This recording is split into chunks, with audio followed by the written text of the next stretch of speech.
আহলুল কোরআনের মূল পরিচয়, বর্তমান যে নব্য ফিতনা আহলুল কোরআন, এদের মূল থিম, মূল চিন্তা দর্শন হলো তারা বলতে চায় যে আল্লাহ তাআলা কোরআন নাজিল করেছেন, এই কোরআন পড়া, কোরআন তেলাওয়াত করা, বোঝা এবং এর ব্যাখ্যা বিশ্লেষণ জানা এটা আমাদের দায়িত্ব। নবীর এখানে কোনো দখলদারিত্ব নাই, বলেন নাউজুবিল্লাহ। তার মানে তারা যুক্তি দিয়ে এটা বোঝাতে চায় যে একজন মানুষ, মনে করেন আপনার চট্টগ্রাম থেকে একজন একটা চিঠি পাঠালো, এই চিঠিটা যখন খুলনায় আসবে, খুলনায় আসার পরে খুলনায় একজন ডাক পিয়ন পোস্ট অফিসে যখন আসবে, ডাকঘরে আসলে একজন ডাক পিয়ন, একজন পোস্ট অফিস ম্যান, সে আপনার কাছে চিঠিটা পৌঁছে দিয়ে যাবে, পৌঁছায় না? তো এই পৌঁছানোটা কিন্তু সে ওই চিঠি পড়ে দেওয়ার দায়িত্ব তার না, তার দায়িত্ব হলো চিঠিটা জাস্ট পৌঁছে দেওয়া, এখন সেটা আপনি পড়বেন, বুঝবেন, সব কিছু আপনার দায়িত্ব।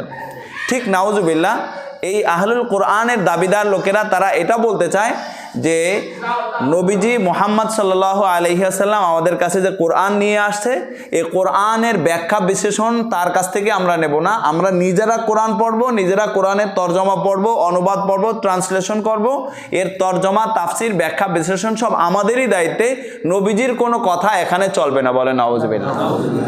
এটার মাধ্যমে প্রকারান্তরে তারা মূলত রাসূলের স্পষ্ট একটা অবমাননা করে, নবীজিকে ইগনোর করে, নবীজিকে উপেক্ষা করে মূলত তারা কোরআনকে সাপোর্ট করে এটা বোঝাতে চায় যে আমরা নবী মানি না আমরা, নাউজুবিল্লাহ।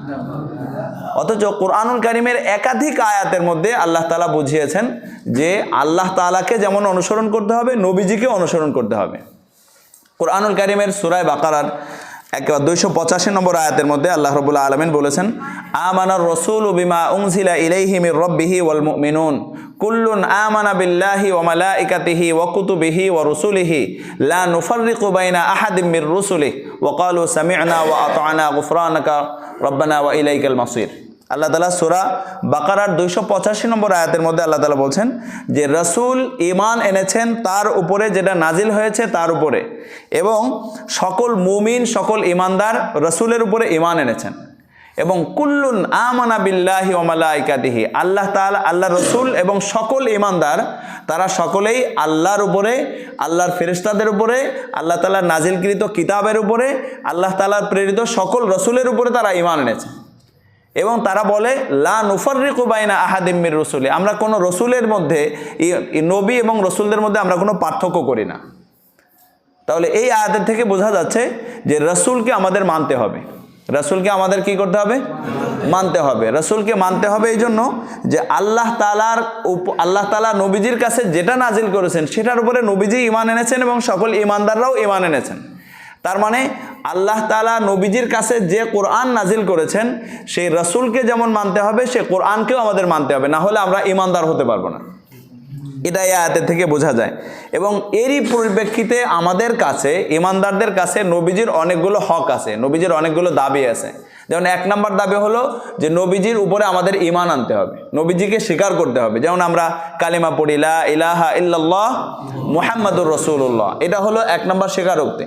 2 নম্বর আমরা কালিমায়ে শাহাদাত পড়ি, আশহাদু আল্লা ইলাহা ইল্লাল্লাহ ওয়া আশহাদু আন্না মুহাম্মাদান আবদুহু ওয়া রাসূল। এই কথাটুকু না বললে কিন্তু আমরা ঈমানদার হতে পারবো না, এটা নবীজির হক। ওই আয়াতে আমানা রাসূলুর থেকে মুফাসসিরিনে কিরাম ব্যাখ্যা করেছেন। এরপরে আরও অনেকগুলো, প্রায় 7টা-8টা হক আছে এই আয়াতের অর্থ থেকে মুফাসসিরিনে কিরাম বের করেছেন। আমি সেদিকে যাচ্ছি না, আমি মূলত সংক্ষেপে এই কথাটা বলতে চাচ্ছি যে নবীজি সাল্লাল্লাহু আলাইহি ওয়াসাল্লামের উপরে আমাদের ঈমান আনা আমাদের ঈমানদার হওয়ার জন্য অন্যতম শর্ত, 1 নম্বর শর্ত। 2 নম্বর, নবীজির ব্যাপারে আরেকটাও বিশ্বাস আমাদের রাখতে হবে যে নবীজি শেষ নবী এবং সর্বশ্রেষ্ঠ নবী। নবীজি শেষ নবী, নবীজির পরে আর কোনো নবী আসবেন না। এটার ব্যাপারে দলিল কি? এই ব্যাপারে কোরআনুল কারীমের মধ্যে আল্লাহ তাআলা সূরা আহজাবের 40 নম্বর আয়াতের মধ্যে বলেছেন, মা কানা মুহাম্মাদুন আবা আহাদিম মির রিজালিকুম ওয়ালাকিন রাসূলুল্লাহি ওয়া খাতামান নাবিয়্যিন ওয়া কানা আল্লাহু বিকুল্লি শাইইন আলিমা। এই আয়াতে আল্লাহ তাআলা বলছেন যে মুহাম্মদ সাল্লাল্লাহু আলাইহি ওয়াসাল্লাম তোমাদের কোনো ব্যক্তির বাবা নন, বরং তিনি আল্লাহ তাআলার রাসূল এবং শেষ নবী। এবং এই কথাটা নবীজি সাল্লাল্লাহু আলাইহি ওয়াসাল্লাম হাদিসের মধ্যেও আমাদেরকে জানিয়েছেন। নবীজি বলেছেন, আনা খাতামুন নাবিয়্যিন আলা নাবিয়্যা বাদি, আমি শেষ নবী, আমার পর আর কোনো নবী আসবে না। সুতরাং নবী যেহেতু আসবে না, তাহলে এই আয়াতের থেকে কিন্তু আমাদের এটা স্পষ্ট বিষয় যে নবীজি আল্লাহর রাসূল এবং শেষ নবী।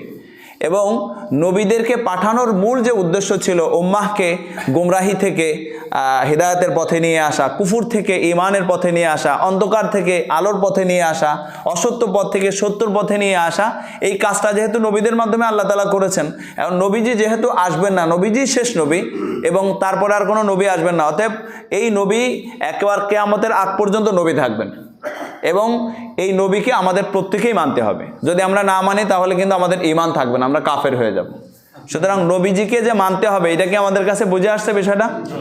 আচ্ছা, এরপরে 3 নম্বর আয়াতের মধ্যে নবীজির দায়িত্ব কি একটা বিষয় আমাদের সামনে আছে, যে নবীজির দায়িত্ব কি। নবীজি তো আমাদের কাছে আল্লাহ তাআলা পাঠিয়েছেন, নবীজির দায়িত্ব কি এই ব্যাপারে আল্লাহ রাব্বুল আলামিন কুরআনুল কারীমের সূরা আলে ইমরানের 164 নম্বর আয়াতের মধ্যে আল্লাহ তাআলা বলছেন, লাকাদ মান্নাল্লাহু আলাল মুমিনিনা ইয বাআসা ফীহিম রাসূলাম মিন আনফুসিহিম ইয়াতলু আলাইহিম আয়াতিহি ওয়া ইউযাক্কিহিম ওয়া ইউআল্লিমুহুমুল কিতাবা ওয়াল হিকমা ওয়া ইন কানু মিন ক্বাবলু লাফি যালালিম মুবিন। সূরা আলে ইমরানের 164 নম্বর আয়াতে আল্লাহ তাআলা বলছেন যে আল্লাহ তাআলা মুমিনদের উপরে অনুগ্রহ করেছেন যে এই মাধ্যমে যে আল্লাহ তাআলা এই উম্মতেরই মধ্য থেকে একজন ব্যক্তিকে রাসূল হিসেবে পাঠিয়েছেন। রাসূল হিসেবে পাঠিয়েছেন, এখানে রাসূল হিসেবে পাঠিয়েছেন কাকে? রাসূলাম মিন আনফুসিহিম। এখানে কিন্তু শব্দটা অনির্দিষ্ট শব্দ, কিন্তু একটা বিষয় দেখেন যে বিষয় এই শব্দটা অনির্দিষ্ট হলেও এখানে যে একমাত্র নবীজি সাল্লাল্লাহু আলাইহি ওয়াসাল্লামের কথাই বলা হচ্ছে, এটা অন্যান্য আয়াত এবং এই আয়াতের মুফাসসিরিনে কিরাম অনেক একাধিক তাফসীর কারক তারা এই বিষয়টা স্পষ্ট করেছেন যে রাসূলাম মিন আনফুসিহিম দ্বারা আমাদের নবীজি মুহাম্মদ সাল্লাল্লাহু আলাইহি ওয়াসাল্লামের উদ্দেশ্য। এই আয়াতের মধ্যে আল্লাহ তাআলা বলছেন যে নবীজির মৌলিক দায়িত্ব হলো যে তিনি উম্মাহকে, মুসলিম উম্মাহকে ইয়াতলু আলাইহিম আয়াত, কোরআনের আয়াত তিলাওয়াত করে করে তাদের সামনে স্পষ্ট করবেন। ওয়া ইউআল্লিমুহুমুল কিতাবা ওয়াল হিকমা। 2 নম্বর হলো ওয়া ইউযাক্কিহিম, যে তিনি তাদের আত্মশুদ্ধি করবেন, আত্মার পরিশুদ্ধি করবেন, আত্মিক চিকিৎসা করবেন। 3 নম্বর হলো ওয়া ইউআল্লিমুহুমুল কিতাবা ওয়াল হিকমা, তিনি কিতাব এবং হিকমা শিক্ষা দেবেন। কিতাব দ্বারা উদ্দেশ্য হলো কোরআন, আর হিকমা এটার দ্বারা উদ্দেশ্য হলো হাদিস।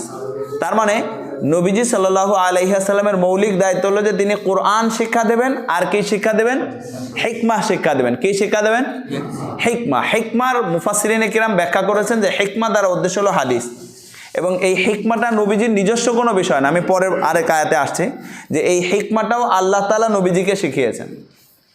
হিকমা তথা যেটাকে আমরা হাদিস ব্যাখ্যা করতেছি, এই হিকমাটাও আল্লাহ তাআলা নবীজিকে শিখিয়েছেন।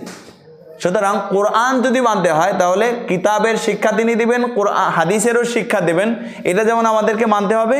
সুতরাং হাদিসের প্রত্যেকটা বিষয়ে মানা এটা আমাদের ঈমানের জন্য পূর্বশর্ত।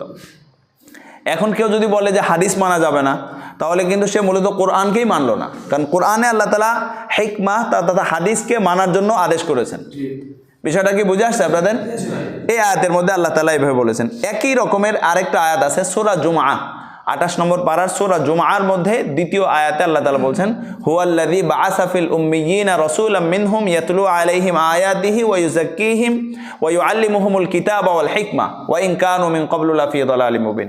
যে তিনি সেই সত্তা যিনি এই উম্মতের মধ্যে একজন রাসূলকে পাঠিয়েছেন, যে রাসূলের দায়িত্ব যে তিনি উম্মাহকে, সাহাবায়ে কিরামকে এবং মুসলিম ঈমানদারদেরকে তিনি কোরআন শিক্ষা দেবেন, তিলাওয়াত শিক্ষা দেবেন, তাদেরকে পরিশুদ্ধ করবেন এবং তাদেরকে কোরআন এবং সুন্নাহ বা হাদিস শিক্ষা দেবেন। তার মানে নবীজির দায়িত্ব এইগুলো দায়িত্ব, এই দায়িত্ব নিয়েই নবীজি অর্পিত হয়েছিলেন এবং এই দায়িত্ব নবীজি যথাযথভাবে পালন করে গিয়েছেন। বিদায় হজের ভাষণে 1.25 লক্ষ সাহাবায়ে কিরামকে সাক্ষী রেখে নবীজি জিজ্ঞাসা করেছিলেন, আলা হাল বাল্লাগতু, এই সাহাবায়ে কিরাম 1.25 লক্ষ সাহাবী আমার কথা বলো যে আমার উপরে যে অর্পিত দায়িত্ব ছিল সেই দায়িত্বকে আমি পালন করেছি? সমস্ত সাহাবায়ে কিরাম সমস্বরে বলেছেন, বালা ইয়া রাসূলুল্লাহ, জি ইয়া রাসূলুল্লাহ, আপনি আমাদের কাছে আপনার উপর অর্পিত শরীয়ত, অর্পিত দ্বীন, অর্পিত কোরআন সুন্নাহের প্রত্যেকটা বিষয় আপনি পুঙ্খানুপুঙ্খানুভাবে আপনি পৌঁছে দিয়েছেন। এরপরে নবীজি হাত উঁচু করে বলছেন, আল্লাহুম্মা শাহাদ, আল্লাহুম্মা শাহাদ, আল্লাহুম্মা শাহাদ, আল্লাহ আপনি সাক্ষী থাকুন, আমার সাহাবায়ে কিরাম আমাকে সাক্ষী দিচ্ছে যে আমি নাকি তাদের কাছে পৌঁছে দিয়েছি, আল্লাহ আপনি সাক্ষী থাকুন। এরপরে আল্লাহ তাআলা আয়াত নাজিল করেছেন, আল ইয়াউমা আকমালতু লাকুম দীনাকুম ওয়া আতমামতু আলাইকুম নি'মাতি ওয়া রাদিতু লাকুমুল ইসলাম দীনা। এই আয়াতটা আল্লাহ তাআলা ওই সময় নাজিল করেছেন আরাফার ময়দানে। যে আজকে আমি তোমাদের জন্য তোমাদের দ্বীনকে পূর্ণ করে দিলাম এবং তোমাদের উপরে পরিপূর্ণ জীবন বিধান হিসাবে আমি ইসলামের উপরে আমি সন্তুষ্ট হয়ে গেলাম। বলেন সুবহানাল্লাহ। সুতরাং ইসলাম পরিপূর্ণ জীবন বিধান, নবীজির উপরে আনিত শরীয়ত এটাও পরিপূর্ণ জীবন বিধান। এই কোরআন এবং সুন্নাহ তথা হাদিস এবং আল্লাহ তাআলার উপরে পরিপূর্ণ ঈমান আনা, এর মাধ্যমে আমরা পরিপূর্ণ ঈমানদার হতে পারবো। এর থেকে যদি কোনো একটা অংশ যদি আমরা অস্বীকার করি তাহলে আমাদের ঈমান থাকবে না। ঈমান না থাকলে আমাদের পরিচয় কি হবে? কাফের হয়ে যাব। কি হয়ে যাব? বাস আসছে পড়ে। আচ্ছা, এরপরে আরেকটা আয়াতের মধ্যে আল্লাহ রাব্বুল আলামিন সূরা বাকারার 231 নম্বর আয়াতের মধ্যে আল্লাহ তাআলা বলছেন, ওয়াযকুরু নি'মাতাল্লাহি আলাইকুম ওয়া মা আনজালা আলাইকুম মিনাল কিতাবি ওয়াল হিকমাতি ইয়াইযুকুম বিহি। আল্লাহ তাআলা এই আয়াতের মধ্যে বলছেন যে আর তোমরা আল্লাহ তাআলা তোমাদের উপরে যে নিয়ামত দিয়েছেন সে নিয়ামতকে স্মরণ করো এবং তোমাদের কাছে আল্লাহ তাআলা যে কিতাব নাজিল করেছেন, আমাদের কাছে কি কিতাব নাজিল করেছেন? আল্লাহ কোরআন। এবং এরপরে আল্লাহ বলছেন যে তোমাদের কাছে যে কিতাব নাজিল করেছেন আল্লাহ এবং যে হিকমাহ নাজিল করেছেন। তাহলে হিকমতটা নাজিল করেছেন কে? আল্লাহ তাআলা। হিকমতটা নাজিল করেছেন কে? তার মানে হিকমাহ এটা হলো নবীজির মুখনিসৃত বাণী, এটাও হলো হিকমাহ, এটা আল্লাহ তাআলা নাজিল করেছেন। সুতরাং নবীজির মুখ থেকে যেই কথাগুলো বের হবে, যেটাকে আমরা হাদিস হিসাবে জানি বা সুন্নাহ হিসাবে জানি, এটাকে যদি কেউ অস্বীকার করে তাহলে মূলত সে কোরআনকে অস্বীকার করলো এবং এটা অস্বীকার করার কারণে স্পষ্টভাবে সে কাফের হয়ে যাবে। এই আয়াতের মধ্যে আল্লাহ তাআলা বলছেন ইয়াইযুকুম বিহি, আল্লাহ তাআলা তোমাদেরকে এই দুটো বিষয়ের মাধ্যমে নসিহত করতেছেন। আচ্ছা, এরপরে আরেক আয়াত সূরা জাসিয়া একটা সূরা আছে, এই সূরার 18 নম্বর আয়াতে আল্লাহ তাআলা বলছেন সুম্মা জাআলনাকা আলা শরীআতিল আমরি ফাত্তাবি'হা ওয়া লা তাত্তাবি' আহওয়া আল্লাযীনা লা ইয়ালামুন। এই আয়াতের মধ্যে আল্লাহ তাআলা বলছেন যে অতঃপর আমি হে রাসূল আপনার কাছে একটা শরীয়ত আমি দিয়েছি, আপনাকে যে শরীয়ত দিয়েছি, আমাদের শরীয়তের নাম কি? ইসলাম। শরীয়তের নাম কি? এই ইসলামটা আল্লাহ তাআলা দিয়েছেন। কে দিয়েছেন এটা? এই আয়াতের মধ্যে আল্লাহ তাআলা বলছেন যে অতঃপর আমি আপনাকে যে শরীয়ত দিয়েছি এই শরীয়তের বিষয়টার উপরে আপনি অনুসরণ করুন। ফাত্তাবি'হা, এই শরীয়ত অনুযায়ী আপনি চলুন, শরীয়তের প্রত্যেকটা কথার আপনি অনুসরণ করুন। ওয়ালা তাত্তাবি' আহওয়া আল্লাযীনা লা ইয়ালামুন, যারা বোঝে না, যারা অজ্ঞ অবুঝ, তাদের প্রবৃত্তির আপনি অনুসরণ করবেন না। তাদের প্রবৃত্তির অনুসরণ আপনি করবেন। আপনি কিসের অনুসরণ করবেন? যে আপনার কাছে যে শরীয়ত নাজিল করেছি আমি, সেই শরীয়তের উপরে আপনি অনুসরণ করবেন। এই শরীয়তটা কি? কোরআন এবং সুন্নাহ তথা ইসলাম। আচ্ছা, এরপরে এখান থেকে একটা বিষয় আমাদের ক্লিয়ার হতে হবে, সেটা হলো তিলাওয়াত। কোরআনুল কারীমের তিলাওয়াত আর কোরআনুল কারীমের শিক্ষা, এই দুটো কিন্তু আলাদা জিনিস। আল্লাহ তাআলা নবীজির দায়িত্বের মধ্যে বলেছেন একটা হলো ইয়াতলু আলাইহিম, যে তিনি উম্মতের সামনে কোরআন তিলাওয়াত করবেন। আরেকটা হলো ওয়ায়ুআল্লিমুহুমুল কিতাব ওয়াল হিকমা, কিতাব শিক্ষা দেবেন, কোরআন শিক্ষা দেবেন। তার মানে কোরআনের শিক্ষাদান আর কোরআনের তিলাওয়াত এটা কিন্তু এক জিনিস না, দুটো আলাদা জিনিস। একটা হলো জাস্ট আপনি কোনো ইমাম সাহেবের কাছ থেকে, হাফেজ সাহেবের কাছ থেকে আপনি কোরআন তিলাওয়াত শিখলেন, এটা একটা শিক্ষা। আরেকটা হলো কোরআনের অর্থ শিখলেন, এটা কিন্তু আলাদা একটা সাবজেক্ট, আলাদা একটা বিষয়। সুতরাং দুইটাকে এক করে নিয়ে এক বিষয় মনে করা যাবে না, এবং দুটো বিষয়ে ইসলামে গুরুত্বপূর্ণ এবং নবীজির মৌলিক যে দায়িত্ব দিয়ে নবীজিকে পাঠানো হয়েছিল তার ভিতরে মৌলিক দুইটা দায়িত্ব, আলাদা আলাদা দায়িত্ব এটা। এই ব্যাপারে আল্লাহ তাআলা কোরআনুল কারীমের সূরা নাহলের 44 নম্বর আয়াতের মধ্যে আল্লাহ তাআলা বলছেন যে আল্লাহ তাআলা যে নবীজির কাছে কোরআন নাজিল করেছেন, এই কোরআনের ব্যাখ্যা বিশ্লেষণ করার দায়িত্ব আল্লাহ তাআলা নবীজিকেই দিয়েছেন। আল্লাহ তাআলা বলছেন ওয়া আনজালনা ইলাইকা যিকরা লিতুবাইয়িনা লিন-নাসি মা নুযিলা ইলাইহিম ওয়া লাআল্লাহুম ইয়াতাফাক্কারুন। আর হে রাসূল, আপনার কাছে আমি যে কোরআন নাজিল করেছি, যে জিকির আমি দিয়ে, এখানে জিকির দ্বারা উদ্দেশ্য হলো কোরআন, যে আমি আপনার কাছে যে কোরআন নাজিল করেছি এই কোরআনটা আপনি যেন মানুষের কাছে সুন্দরভাবে তুলে ধরেন, সুন্দরভাবে ব্যাখ্যা বিশ্লেষণ করেন, এবং ব্যাখ্যা বিশ্লেষণের পরিপ্রেক্ষিতে মানুষ যেন কোরআনের প্রত্যেকটা বিষয় নিয়ে যেন চিন্তা ফিকির করতে পারে। তাহলে কোরআন বোঝাবার দায়িত্ব আল্লাহ তাআলা কাকে দিয়েছেন? নবীজি সাল্লাল্লাহু আলাইহি সাল্লামকে। শুধু আল্লাহ তাআলাই কোরআনের আয়াত নাজিল করেই ক্ষান্ত হয়েছেন না, বরং আল্লাহ তাআলা কোরআনের আয়াত বোঝাবারও দায়িত্ব দিয়েছেন কাকে?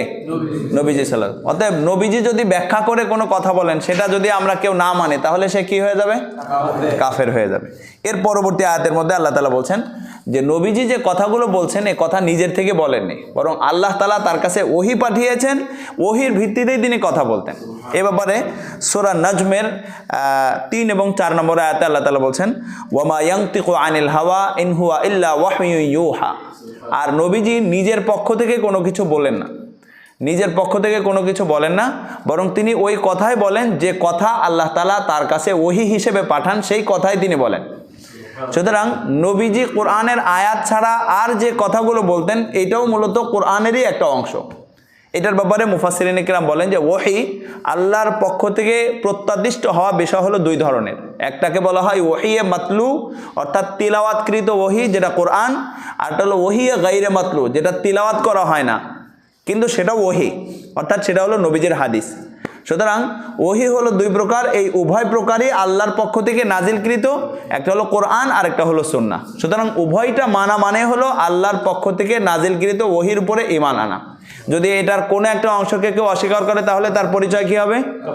কাফের হয়ে যাবে। আচ্ছা, এরপরে আসি সূরা আহকাফের 9 নম্বর আয়াতের মধ্যে আল্লাহ তাআলা নবীজির কথা তুলে ধরেছেন। নবীজিকে আল্লাহ তাআলা বলছেন, রাসূল আপনি বলুন, কুল মা কুনতু বিদআম মিনার রাসূল ওয়া মা আদরি মা ইউফআলু বি ওয়ালা বিকুম। যখন নবীজিকে কাফের মুশরিকরা মানতেছিল না, তখন নবীজি বলছেন যে আল্লাহ তাআলা আয়াত নাজিল করে বলছেন, রাসূল আপনি আপনার পরিচয় দেন, সবার সামনে আপনি তুলে ধরুন বিষয়টা। আপনি বলুন যে মা কুনতু বিদআম মিনার রাসূল, আমি নতুন কোনো রসুল নই, কারণ আমার আগেও অনেক রসুল এসেছেন। কাফের মুশরিকরা, ইহুদিরা, নাসারারা তারা তাদের মুসা এবং ঈসা আলাইহিস সালাম সহ পূর্ববর্তী সকল নবীদের উপরে তাদের ঈমান ছিল। এ কারণে নবীজি বলছেন যে আমি নতুন কোনো নবী নই, আমার পূর্বেও যে সকল নবী এসেছেন আমি তাদেরই ধারাবাহিকতায় একজন নবী। আমি নতুন কোনো নবী নই, আর আমি নিজের থেকে কোনো কিছু বলি না। ওয়ামা আদরি মা ইউফআলু বি ওয়ালা বিকুম, আমার উপরে যদি তোমরা ঈমান না আনো তাহলে আল্লাহ তাআলা আমার সঙ্গে কি ব্যবহার করবেন এবং তোমাদের সঙ্গে কি ফয়সালা করবেন, ব্যবহার করবেন, আমি কিন্তু জানি না। তবে আমি ইন আত্তাবিউ ইল্লা মা ইউহা ইলাইয়া, আমার কাছে যেটা ওহী আসে, আমার কাছে যেটা আল্লাহ তাআলা ওহী পাঠান, আমি সেই কথারই অনুসরণ করি এবং সেই কথারই আমি তোমাদেরকে দাওয়াত দিই। ওয়ামা আনা ইল্লা নাযীরুম মুবিন, এবং আমি তোমাদের জন্য সুস্পষ্ট সতর্ককারী ছাড়া আর কিছু নই। আচ্ছা, এর পরবর্তী সূরা কিয়ামা 29 নম্বর পারার মধ্যে আল্লাহ তাআলা সূরা কিয়ামার মধ্যে 16 থেকে 19 নম্বর আয়াতের মধ্যে আল্লাহ তাআলা বলছেন যে নবীজি যখন কোরআন নাজিল হতো নবীজি খুব পেরেশানিতে পড়ে যেতেন, যে আগেকার নবীদের উপরে তো কোরআন বা আসমানি কিতাব সরাসরি নাজিল হয়েছিল, আর নবীজির কাছে তো ওহী আসতো। এটা কখনো কাগজের উপরে, কখনো এই কাঠের উপরে, কখনো পাথরের উপরে, কখনো খেজুরের পাতায়, বিভিন্ন জায়গাতে নবীজি সাহাবায়ে কেরামকে দিয়ে এটা লিখে রাখতেন। তো এই কারণে নবীজি খুব পেরেশানিতে থাকতেন যে আমার থেকে যদি একটা আয়াত ছুটে যায় অথবা একটা আয়াত আমি যদি ভুলে যাই তখন কি হবে, আমি তো আল্লাহ তাআলার কাছে আমি ধরা পড়ে যাব। এই কারণে নবীজি বারবার সবসময় নবীজি কোরআন তিলাওয়াত করতেন, নবীজি কোরআন মুখে সবসময় জিকির করতে থাকতেন, মুখ ঠোঁট নড়ত সবসময়। এই অবস্থা দেখে নবীজিকে আল্লাহ তাআলা সান্ত্বনা দিতে গিয়ে আল্লাহ তাআলা আয়াত নাজিল করেছেন যে রাসূল লা তুহাররিক বিহি লিসানাকা লিতাআজালা বিহি, আপনার কাছ থেকে কোরআন হারিয়ে যাবে এই কারণে আপনি আপনার জবানকে যে বারবার নাড়াচ্ছেন, না, আপনার এটা জবানকে নাড়ানোর দরকার নেই। লা তুহাররিক বিহি লিসানাকা লিতাআজালা বিহি, কোরআন হারিয়ে যাবে, কোরআনটাকে আপনি হারিয়ে ফেলবেন, আপনার থেকে ছুটে যাবে বলে আপনি আপনার জবানকে নড়াচড়া করবেন না। ইন্না আলাইনা জামাআহু ওয়া কুরআনা, এই কোরআন সংকলন করা এবং এই কোরআন পাঠ করা এটা আমারই দায়িত্বে। কারি দায়িত্বে? আল্লাহ তাআলার দায়িত্বে। এই কোরআন তিলাওয়াত এবং কোরআন সংকলন এবং কোরআনের প্রত্যেকটা বিষয় ব্যাখ্যা বিশ্লেষণ করা কার দায়িত্বে? আল্লাহ তাআলার দায়িত্বে। এরপরে আল্লাহ তাআলা বলছেন ফাইদা করানাহু ফাত্তাবিউ কুরআনা, যখন আমি আপনার সামনে কোরআন পাঠ করব তখন আপনি কোরআনের প্রত্যেকটা পাঠকে আপনি অনুসরণ করবেন। তাহলে কোরআনের প্রত্যেকটা পাঠ অনুসরণ করা আমাদের নবীজিরই দায়িত্ব নাকি আমাদেরও দায়িত্ব? আমাদেরও দায়িত্ব। এবং এরপরে আল্লাহ তাআলা বলছেন সুম্মা ইন্না আলাইনা বায়ান, এবং কোরআনের প্রত্যেকটা কথার ব্যাখ্যা বিশ্লেষণ আমার দায়িত্বে। আচ্ছা, আপনারা বলেন, এখন আল্লাহ তাআলা নিজে দায়িত্ব নিয়েছেন, এখন আল্লাহ তাআলা নিজে এসে কি আমাদের সামনে কোরআন তিলাওয়াত করে করে ব্যাখ্যা দিবেন? এটা দায়িত্ব কাকে দিয়েছেন? আল্লাহ তাআলা নবীজিকে দিয়েছেন। নবীজির পরে নবীজি সাল্লাল্লাহু আলাইহি ওয়াসাল্লাম হাদিসের মাধ্যমে নবীজি উম্মাহ এর মধ্যে যারা উলামায়ে কেরাম, যারা নবীজির ওয়ারিস, তাদেরকে এই দায়িত্ব দিয়ে গিয়েছেন। স্পষ্ট সহিহ হাদিসের মধ্যে আসছে, নবীজি বলেন ইন্নাল উলামা ওয়ারাসাতুল আম্বিয়া, উলামায়ে কেরাম হচ্ছে নবীদের ওয়ারিস। আর ওয়াইনাল আম্বিয়া আলাম ইউয়ার রিসু দিনার ওয়ালা দিরহামা, আম্বিয়া আলাইহিমুস উলামায়ে কিরাম, আম্বিয়া আলাইহিমুসসালাম তারা কোনো সম্পদ রেখে যাননি, কোনো দিনার দিরহাম রেখে যাননি। ওয়াইন্নামা ওয়ার রসুল ইলম, বরং নবীগণ শুধু ইলম কোরআন ও হাদিসের যে ইলম জ্ঞান, এই জ্ঞানটাই তারা রেখে গিয়েছেন, এটা হলো তাদের মিরাস।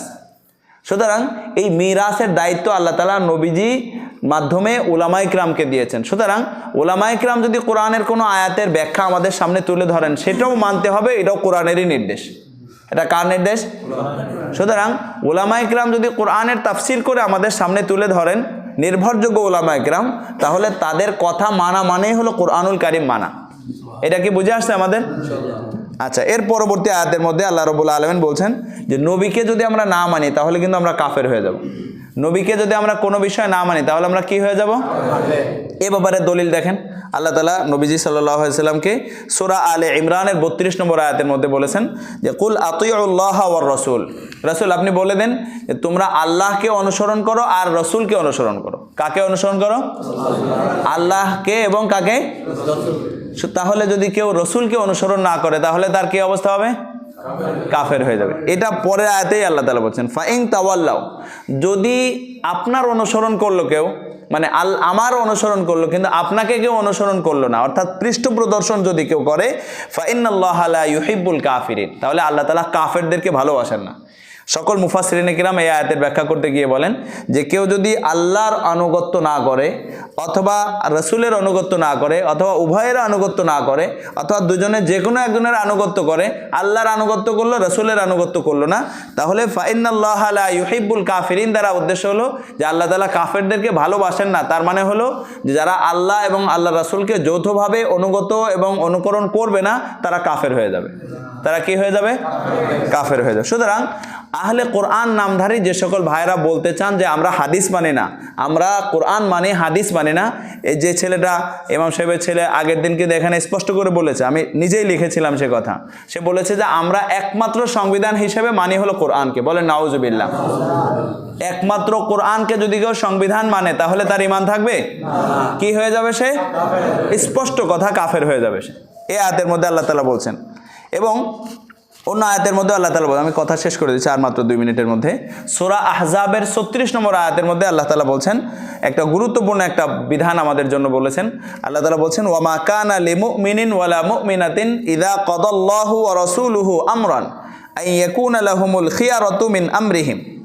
আল্লাহ তাআলা এই আয়াতের মধ্যে বলেন যে কোনো মুমিন এবং কোনো মুমিনা, কোনো ইমানদার পুরুষ এবং ইমানদার নারী, তাদের জন্য এটা কোনোভাবেই শোভনীয় নয়, উচিত নয়, করণীয় নয় যে ইদা কদাল্লাহু ওয়া রাসূলুহু, যখন আল্লাহ তাআলা এবং তার রাসূল কোনো একটা বিষয়ে ফয়সালা করবেন তখন তারা এই বিষয়ে ইচ্ছাধীন থাকবে, এইটা কোনো ইমানদার নারী পুরুষের জন্য এটা কোনোভাবেই ওটা উচিত নয়, কাম্য নয়। এটা যে আল্লাহ তাআলা এবং আল্লাহ রাসূল কোন একটা বিষয়ে ফয়সালা করবেন, সুম্মা লা আইয়াকুন লাহুমুল খিয়ারাতু মিন আনফুসিহিম মিন আমরিহিম, যে ওই বিষয়ে তাদের স্বাধীনতা থাকবে, আমরা মানলাম না মানলাম, এরকম মানসিকতা থাকার কোনো কি নাই, কোনো সুযোগ নাই। এখানে আল্লাহ তাআলা বলছেন যে আল্লাহ কোনো বিষয়ে ফয়সালা করেন এবং ওয়া রাসূলুহু, এবং আল্লাহ রাসূল, তার মানে আল্লাহ তাআলা কোনো বিষয়ে ফয়সালা করলে সেটা যেমন মানা আমাদের ঈমানের দাবি, ঠিক রাসূলও যদি কোনো বিষয়ে ফয়সালা করেন সেটাও মানা আমাদের কিসের দাবি? ঈমানের দাবি। যদি কেউ রাসূলের সিদ্ধান্ত না মানে তাহলে তার কি অবস্থা হবে? কাফের হয়ে যাবে, সোজা কথা। এরপরে আল্লাহ তাআলা বলছেন ওয়ামাই ইয়াসিল্লাহ ওয়া রাসূলহু, যে ব্যক্তি আল্লাহর অবাধ্য হবে এবং রাসূলের অবাধ্য হবে, শুধু আল্লাহর কথা বলেননি, আল্লাহ বলছেন যে আল্লাহর অবাধ্য হবে এবং রাসূলের অবাধ্য হবে, ফাকাদ দাল্লা দালালাম মুবিনা, সে সুস্পষ্ট গুমরাহির ভিতরে সে চলে গেল, সুস্পষ্ট পথভ্রষ্টতার মধ্যে চলে গেল, গুমরাহির মধ্যে চলে গেল। সুতরাং কোরআন মেনে যদি কেউ হাদিস না মানে এবং হাদিসকে যদি কেউ অবজ্ঞা করে তাহলে তার পরিণতি কি হবে? কাফের হয়ে যাবে এবং সুস্পষ্ট গুমরাহির মধ্যে চলে গেল। এরপরে আয়াতের মধ্যে আল্লাহ রাব্বুল আলামিন বলছেন যে ফালা ওয়া রাব্বিকা লা ইউমিনুনা হাত্তা ইউহাক্কিমুকা ফিমা শাজারা বাইনাহুম, সূরা নিসার 65 নম্বর আয়াতের মধ্যে আল্লাহ তাআলা বলছেন যে রাসূল, তারা ততক্ষণ পর্যন্ত ঈমান আনবে না, ঈমানদার হবে না, আপনার রবের কসম, আল্লাহ তাআলা নবীজিকে বলছেন আপনার রবের কসম, নিজের কথা আল্লাহ তাআলা নবীজিকে নিসবত করে বলতেছেন যে আপনার রবের কসম, যতক্ষণ পর্যন্ত তাদের মধ্যকার কোনো ঝগড়া বা কোনো মতনৈক্য, যতক্ষণ না তারা আপনাকে বিচারক মানবে, হাক্কামা ইউহাক্কিমুন, বিচারক মানা, হাত্তা ইউহাক্কিমুকা ফীমা শাজারা বাইনাহুম, তাদের মধ্যকার যে দ্বন্দ্ব আছে এই দ্বন্দ্বের ব্যাপারে যতক্ষণ না তারা আপনাকে বিচারক মানবে, এবং সুম্মা লা ইয়াজিদু ফি আনফুসিহিম হারাজাম মিম্মা কাদাইতা, এবং আপনি যে ফয়সালা তাদেরকে দিয়েছেন এই ফয়সালার ব্যাপারে তাদের মনে কোনো রকমের কোনো বক্রতা এবং কোনো সন্দেহ রাখবে না। নবীজি যে ফয়সালা দিয়েছেন এই ব্যাপারে তাদের মনে কোনো বক্রতা বা কোনো সন্দেহ তাদের অন্তরে কি থাকবে না, থাকবে না।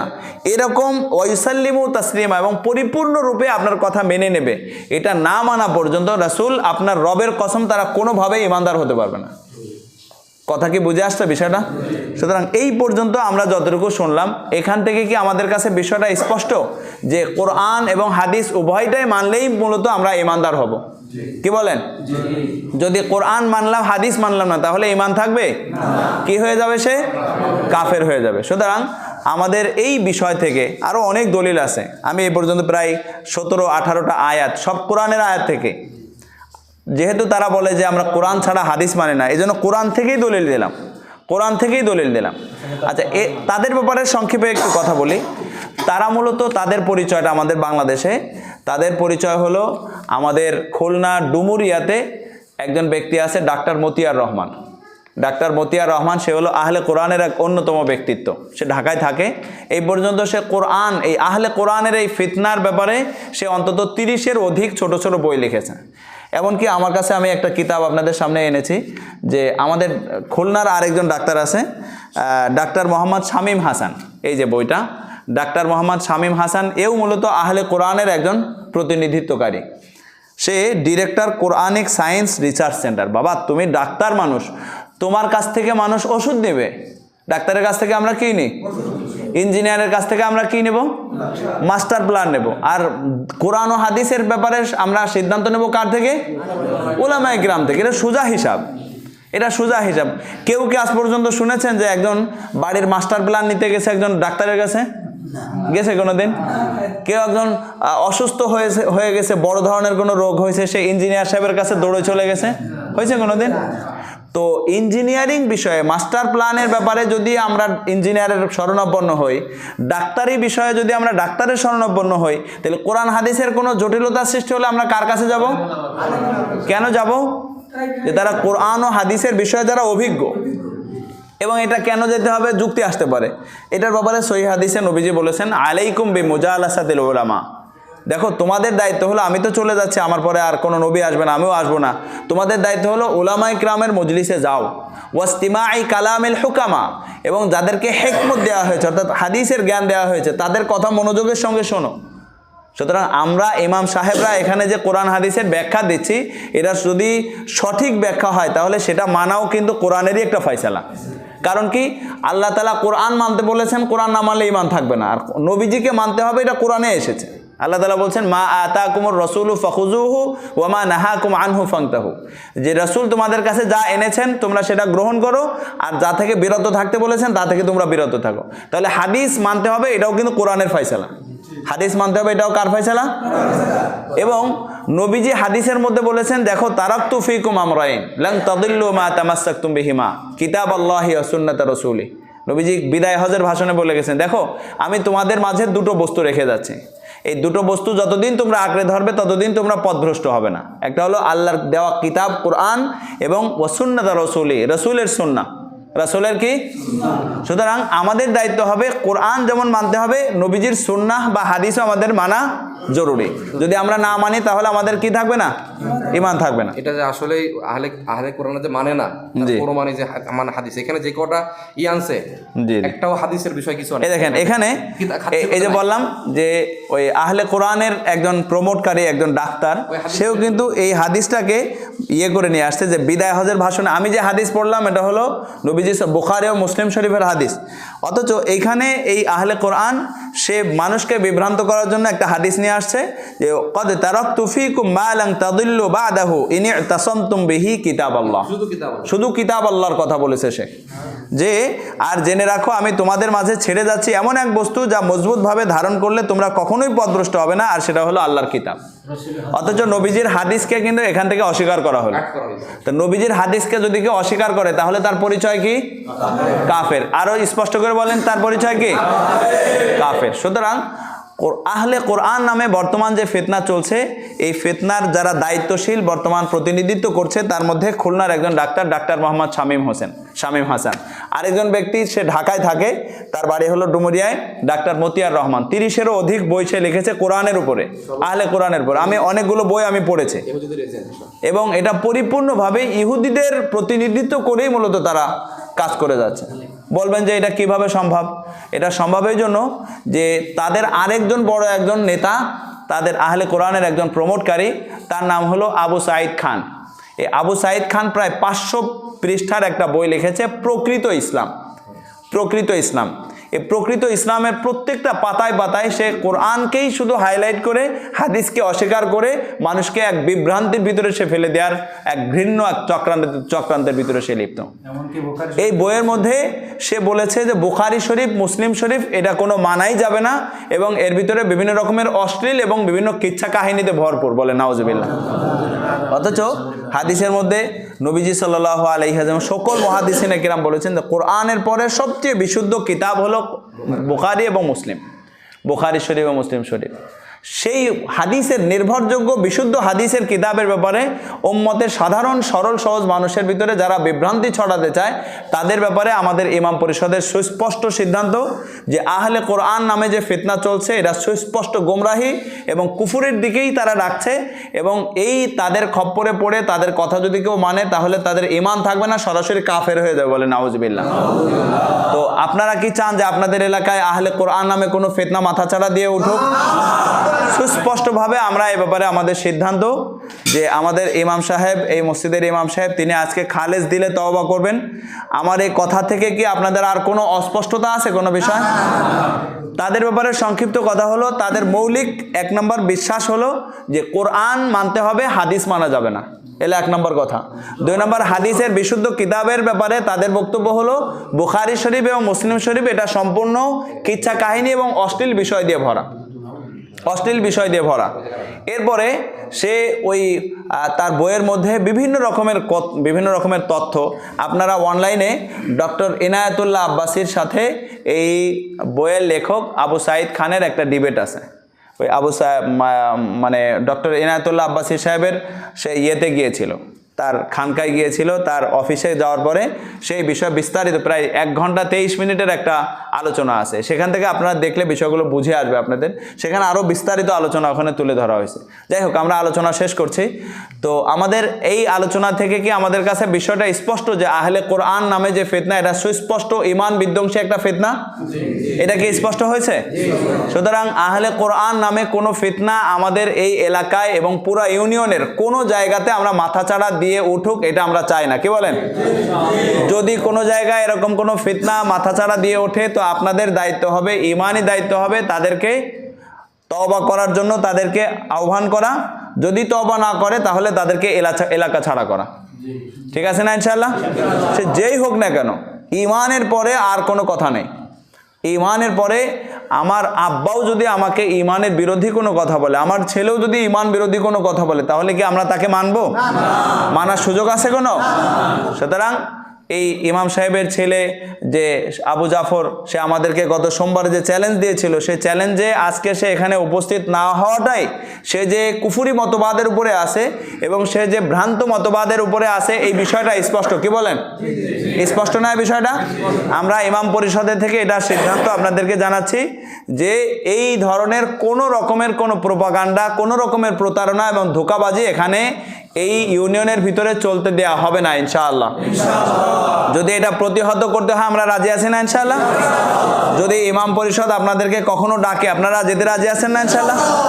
সুতরাং আমাদের কথা স্পষ্ট, পুরো আলোচনার সার নির্যাস, সার কথা এতটুকুই যে আমাদেরকে প্রকৃত ইমানদার হতে হলে যেমন কোরআন মানতে হবে, ঠিক নবীজির প্রত্যেকটা কথা তথা হাদিস এবং সুন্নাহ আমাদেরকে মানতে হবে।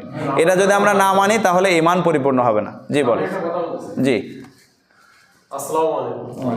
অথচ ওনাদের দাবি হচ্ছে এই হাদিসের ব্যাপারে ওনারা বলে যে হাদিসটা যখন লিপিবদ্ধ করা হয়েছে এটা রসুলের বিদায়ের অনেক পর, এটা ওনারা দাবি করে যে এটা প্রায় 300 থেকে 350 বছর পরে হাদিস সংরক্ষণ করা হয়।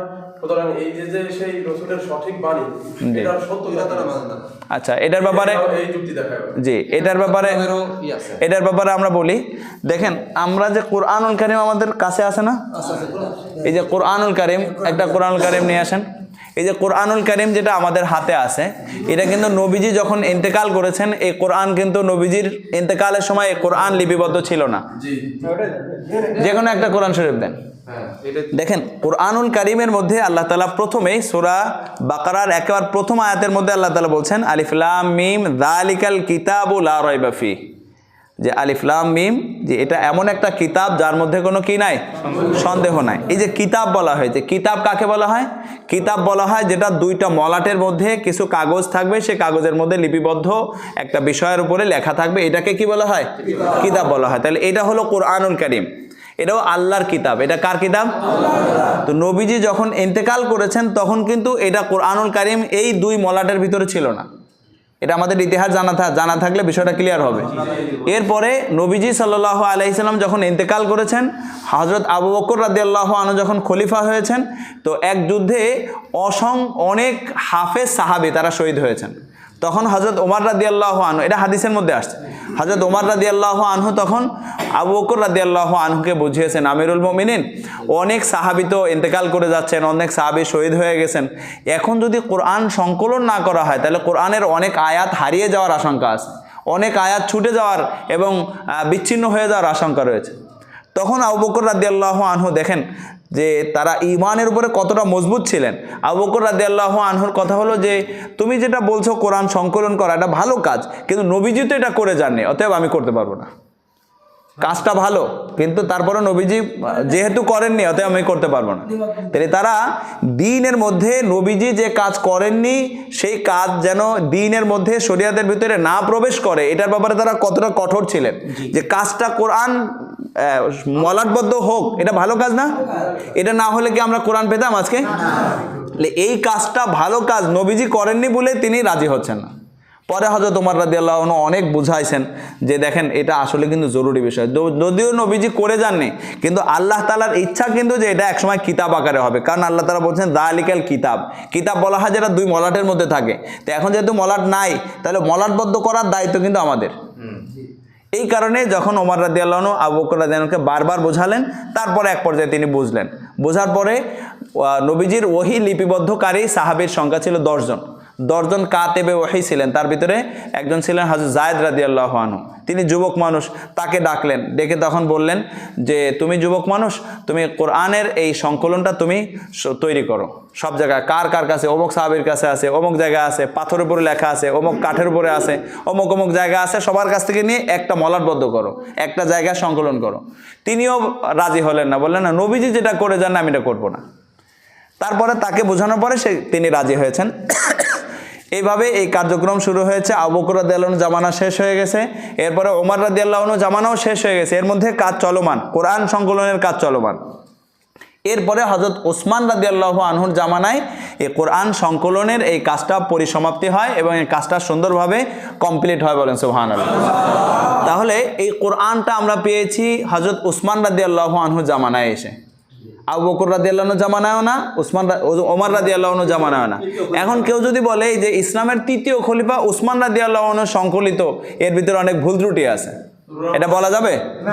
যদি কেউ বলে কোরআনের ভিতরে কোনো অংশ ছুটে গেছে, তাহলে তার ঈমান থাকবে?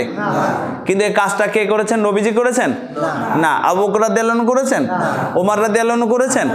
এইটা পরিপূর্ণতা লাভ করেছে হযরত ওসমান রাদিয়াল্লাহু আনহু জামানায়। সুতরাং এই কথাটাও কিন্তু নবীজি আমাদেরকে জানিয়ে গেছেন, দেখো আমার পরে অনেক ফিতনা আসবে, তোমাদের দায়িত্ব হবে আলাইকুম বিসুন্নতি ওয়া সুন্নাতিল খুলাফায়ে রাশিদিন আল মাহদিয়িন, তোমাদের দায়িত্ব হবে আমার পরে খোলাফায়ে রাশিদিন 4 খলিফার সময়ে যত সিদ্ধান্ত হবে ইসলামের ব্যাপারে সেগুলোও তোমাদের জন্য মানা তোমাদের জন্য দায়িত্ব। সুতরাং এটা হযরত ওসমান রাদিয়াল্লাহু আনহু জামানায় এটা এসেছে। এখন যদি কেউ বলে হাদিস মানে না, সাহাবায়ে কিরাম তো মানেই না, তাহলে তো সে কোরআন না মানা মানে কোরআনকে অস্বীকার করা জরুরি তার জন্য। আর কোরআন অস্বীকার করলে তার ঈমান থাকবে? তো এটা ছিল কোরআন সংকলনের একটা প্রেক্ষাপট। এরও অনেক পরে এসে হযরত ওমর ইবনে আব্দুল আজিজ রহমতুল্লাহি আলাইহি, যাকে দ্বিতীয় ওমর বলা হয়, ওমরে সানি বলা হয়, হযরত ওমর ইবনে আব্দুল আজিজ রহমতুল্লাহি আলাইহির জামানায় হাদিসের সংকলন শুরু হয়। এটার কারণ কি? প্রথমে কোরআন সংকলন করার একটা প্রয়োজনীয়তা ছিল যে এটা করতে হবে, কিন্তু এরও পরে এসে হযরত ওমর ইবনে আব্দুল আজিজ রহমতুল্লাহি আলাইহি, যিনি আমিরুল মুমিনিন ছিলেন, যাকে দ্বিতীয় ওমর বলা হয়, তার জামানায় এসে এই হাদিসের সংকলনটা শুরু হয়। সুতরাং হাদিসের ব্যাপারে যদি কেউ বলে যে হাদিস তো নবীজির অনেক পরে এসে সংকলিত হয়েছে, তার ভিতরে ভুল ত্রুটি আছে, অনেক সংযোজন বিয়োজন হয়েছে, এটা আসলে নির্ঘাত মূর্খতা এবং অজ্ঞতা ছাড়া আর কিছু না। এটা এই জন্য যে হাদিসের মধ্যে আল্লাহ রসুল সাল্লাল্লাহু আলাইহি ওয়াসাল্লাম কি বলেছেন সেই বিষয়গুলোও আল্লাহ তাআলা যে সংকলন করবেন, এটা কোরআনে আল্লাহ বলছেন যে ইন্না নাহনু নাযালনা যিকরা ওয়া ইন্না লাহু লাহাফিজুন, আমি কোরআন নাজিল করেছি এবং কোরআন সংকলনের দায়িত্ব আমি নিজেই নিয়েছি, বলেন সুবহানাল্লাহ। সুতরাং এই কোরআন সংকলন এবং এর হেফাজত সংরক্ষণের দায়িত্ব যেমন আল্লাহ তাআলার, ঠিক নবীজির মুখনিসৃত ওহিয়ে গায়রে মাতলু, যেটাও আল্লাহ তাআলারই দান, আল্লাহ তাআলারই ওহি, সেটাও নবীজির প্রত্যেকটা কথা উম্মতের সামনে স্পষ্টভাবে তুলে ধরার জন্য যে হাদিস সংকলন হয়েছে, এর মধ্যেও কোনো ভুল ত্রুটি নাই এবং ভুল ত্রুটি থাকতে পারে না, বলেন সুবহানাল্লাহ। এইটার ব্যাপারে যদি কেউ সন্দেহ পোষণ করে তাহলে এটা তার নিরেট একটা মূর্খতা, এই কারণে যে হাদিস সংকলনের জন্য শুধুমাত্র ইসলাম ধর্মের একটা শ্রেষ্ঠত্বের মূল কারণ এটা। বর্তমান এনসাইক্লোপিডিয়াতেও আপনি সার্চ করলে এটা দেখবেন যে শুধুমাত্র ইসলাম ধর্মেরই একটা বিশেষত্ব, একটা বৈশিষ্ট্য হলো আসমা ও রিজাল, অর্থাৎ হাদিস সংকলনকারী যত বর্ণনাকারী ছিলেন, রাবি ছিলেন, তাদের প্রত্যেকের জীবনী, প্রত্যেকের জীবনপঞ্জি, কে কোথায় জন্মগ্রহণ করেছে, কবে ইন্তেকাল করেছে, কার কার কাছে পড়েছে এবং সে কতটা বিশ্বস্ত, তার ব্যাপারে কেউ কোনো রকমের বিরূপ কথা বলেছে কিনা। যদি কোনো রাবির ব্যাপারে কোনো বিরূপ মন্তব্য এসে গেছে তো তার হাদিস গ্রহণ করা হয়নি। তার মানে হাদিস সংকলনের ক্ষেত্রে সম্পূর্ণ শতভাগ যাচাই বাছাই করে নির্ভরযোগ্য লোকদের মাধ্যমেই হাদিস সংকলিত হয়েছে।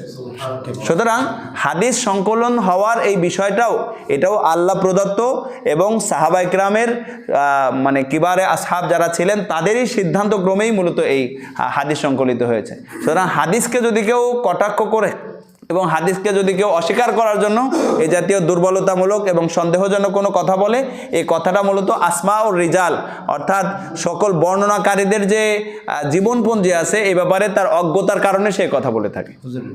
আল্লাহ তাআলা আমাদের সবাইকে কোরআন এবং হাদিসের প্রত্যেকটা বিষয় সঠিকভাবে জেনে আমল করার তৌফিক দান করেন, সকলে বলে আমিন। আমি আপনাদের কাছে একটা কথাই বলতে চাই যে